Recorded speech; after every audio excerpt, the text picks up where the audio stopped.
projets naissent d'une colère et se muent en grands cris d'amour. C'est en réaction à la violence homophobe de la Manif pour tous que le compositeur Stéphane Corbin a créé les Funambules. Qui n'aimaient plus les femmes étaient de plus en plus nombreux. Un collectif de 200 artistes qui, peu importe leur âge ou leur appartenance sexuelle, se sont unis autour de 42 titres. Des chansons mélancoliques, drôles ou poétiques, comme autant de parcours de vie homosexuelle, histoire qu'enfin la musique, à l'image du cinéma et de la série, célèbre l'identité de chacun. Une mutation génétique. Stéphane, c'est un très joli nom, les Funambules. Vous vous souvenez pourquoi vous avez choisi ce nom ?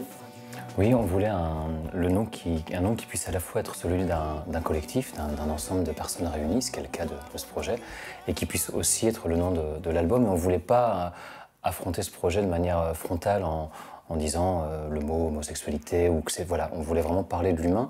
Il y avait dans les Funambules l'idée que les vies des homosexuels sont des vies dans lesquelles il y a peut-être plus de danger que dans celles des hétéros, mais que quand même, au bout, il y a quelque chose de solide, et enfin, il y a un peu la lumière au bout du tunnel, quoi.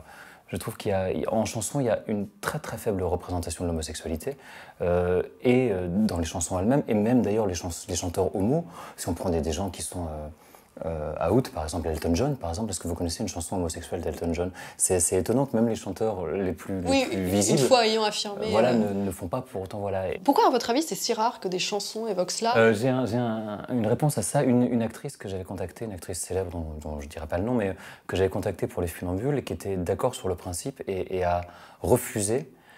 Alors, elle a joué c'est marrant parce que je venais de la voir dans une pièce où elle jouait une nazie. Et ça lui posait pas de problème de jouer une nazie. Par contre, chanter une histoire de lesbienne à la première personne, c'était impossible pour elle. Et j'ai essayé de comprendre, j'en ai discuté avec elle. Et il y a, dans le fait de chanter, il y a quelque chose de... C'est comme une intimité absolue. C'est une mise à nu plus forte. Chanter, c'est une espèce de déballage d'intimité. On est complètement à poil. Ce sont les filles APD. Leurs copines sont des copains qui sont super bien gaulés, qui se tiennent par la main. Les filles APD. On est là aujourd'hui pour parler de cinéma et de séries. Il y a quand même de plus en plus de films et de séries qui intègrent des personnages homosexuels, qui d'ailleurs, parfois même, c'est même plus un enjeu qu'ils soient homosexuels ou hétérosexuels.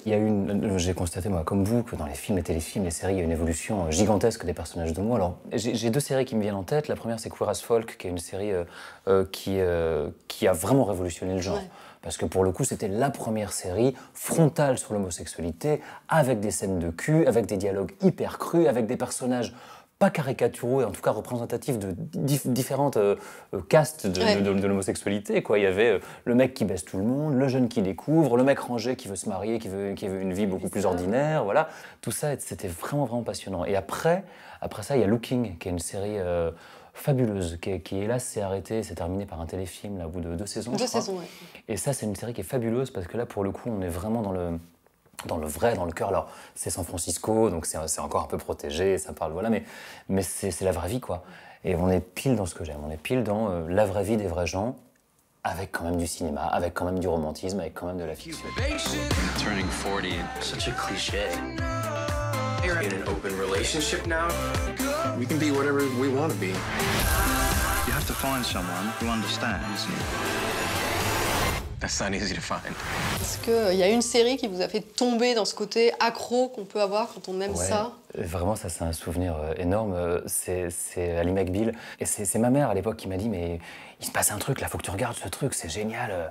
Voilà, et donc j'ai regardé Ally McBeal. Et alors Ally McBeal, moi, de tout temps, ça reste ma série culte. Alors peut-être parce que c'est la première aussi, et aussi parce qu'il y avait un truc très novateur dans le ton, dans l'utilisation, même des effets spéciaux pour voir ce qui se passait dans sa tête.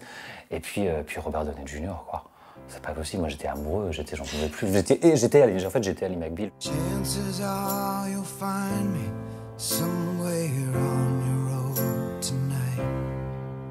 J'imagine que votre adolescence n'a pas toujours dû être évidente, que vous deviez vous chercher. Est-ce que vous avez trouvé des œuvres qui vous parlaient, qui répondaient à une quête d'identité, ou est-ce qu'elles étaient encore trop rares à l'époque? Alors oui, c'est vrai que je suis un gamin qui a grandi à la campagne avec un esprit urbain. Et oui, c'est ça, vous avez quitté Paris pour vivre à la campagne. Pour vivre à la campagne, ce qui est une erreur, hein, faut jamais faire ça. Faut le dire à tous les parents, faut pas faire ça. Et c'est vrai, alors moi je vivais dans un petit village, découvrir qu'on est homosexuel, c'est un truc particulier parce qu'on sait pas ce que ça veut dire. En fait, on se rend compte juste qu'on est différent. à l'école, on se rend compte que votre manière de vous habiller, votre manière de parler, votre manière d'être suscite des moqueries, donc on apprend à le cacher, on apprend à le taire.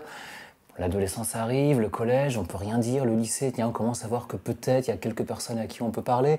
Et moi j'ai le souvenir d'un film que j'ai vu quand j'avais 17 ans et que j'étais en terminale. Et c'est My Own Private Idaho de Gus Van Sant, qui est un film qui déjà parle de la prostitution masculine, ce qui est super rare.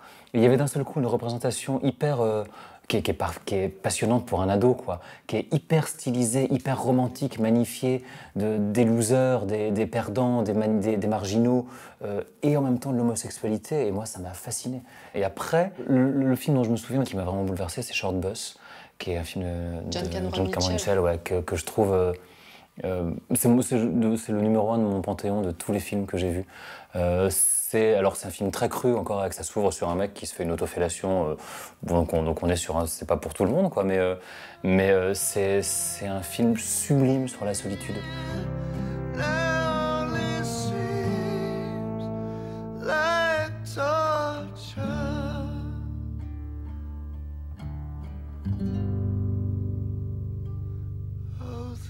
Ce qu'on essaye de faire, en tout cas pour les funambules et le cinéma dont je parle, c'est partir du réel et le magnifier. Et le transformer. Le transformer, voilà. J'ai en horreur, par exemple, le cinéma des frères Dardenne.